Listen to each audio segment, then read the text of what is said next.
Masyadong mainit yung panahon. So tingnan natin yung trending ngayon kung ano ba yung ginagawa talaga nila kung luto nga. So sobrang init kasi ng panahon, no? So yung kawali, kanina ko pa ito nilagay. Mga 20 minutes na siguro ito dito sa initan kasama yung mantika. Masyadong mainit na nga. So awan lang yung mantika kung mainit na. So try natin lutuin itong itlog dito sa initan. So ito siya guys, oh. Itlog? Paano kayo na magluto ang itlog, diba? Diba? So yun siya. Medyo mabagal. Pero parang naluluto rin talaga. Oh? Naluluto rin na. Sobrang init guys. So, lagyan natin ng asin.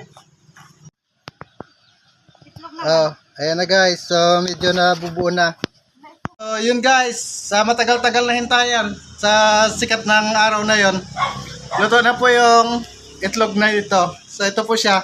Sunny side up. So, sunny nga talaga. Sa sun kasi siya niluto.